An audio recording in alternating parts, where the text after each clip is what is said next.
नमस्कार, मैं प्रिया राज। आप देख रहे हैं स्वराज पोस्ट। बिहार विधानसभा चुनाव के बीच अब बीजेपी ने बड़ा अनुशासनात्मक कदम उठाया है। ऐसे में पार्टी ने बगावत कर एनडीए उम्मीदवारों के खिलाफ चुनाव मैदान में उतरने वाली 4 नेताओं को 6 साल के लिए बाहर का रास्ता दिखा दिया।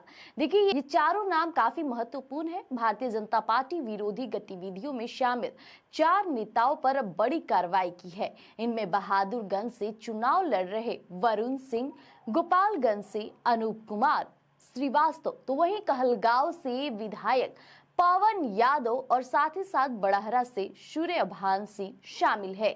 बीजेपी का कहना है कि ये सभी नेता गठबंधन के उम्मीदवारों के खिलाफ चुनाव लड़ रहे थे, जो पार्टी के नियमों का खुला उल्लंघन है।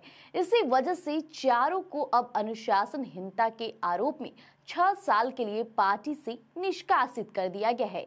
और आपको बता दें कि वरुण सिंह बहादुरगंज से, तो वहीं अनूप कुमार श्रीवास्तव गोपालगंज से और साथ ही साथ पवन यादव कहलगांव से और सूर्यभान सिंह बड़हरा से, ये चारों नेता बीजेपी की इस कार्रवाई के बाद चुनावी माहौल में हलचल तेज हो गई है।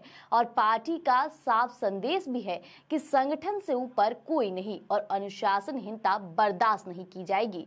ऐसे में अब देखना तो ये है कि कहीं ना कहीं इन बागी नेताओं का आगे का कदम क्या होता है और साथ ही साथ इसका असर एनडीए की चुनावी रणनीति पर कितना पड़ता है। लेकिन इससे एक बात साफ हो जाती है कि इस बार एनडीए पूरी तैयारी के साथ चुनावी मैदान में उतरने को तैयार है। ऐसे में बगावती तेवर बिल्कुल भी बर्दाश्त बीजेपी नहीं कर रही है। यही कारण है कि इन चारों नेताओं को सीधे तौर पर रास्ता दिखा दिया गया। ऐसे में बीजेपी की जो अभी जमीनी तैयारी चल रही है, काफी दिलचस्प होता नजर आ रहा है। एक तरफ जहां प्रधानमंत्री नरेंद्र मोदी, अमित शाह यानी कि बड़े बड़े नेता बिहार आकर के जनता को संबोधित करते हैं और संबोधन के दौरान साफ तौर पे विपक्ष को जिस तरह से आईना दिखाने का कार्य कर रहे हैं, ये साफ प्रतीत होता है कि इस बार न सिर्फ उनका मकसद चुनाव जीतना है, बल्कि जनता के अंदर जागरूकता और कहीं न कहीं सच्चाई का पर्दा भी खोलना है।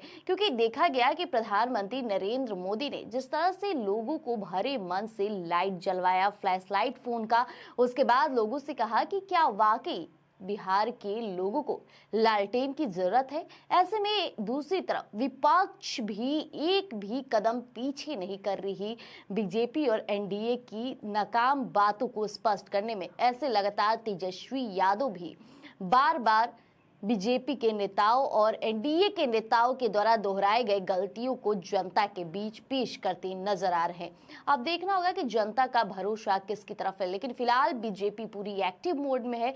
जिस तरह से इन 4 नेताओं को निष्कासित किया गया है, आगे क्या कुछ कदम निकलकर सामने आएंगे, हम आपके बीच यूं ही अपडेट करते रहेंगे स्वराज पोस्ट पर। धन्यवाद।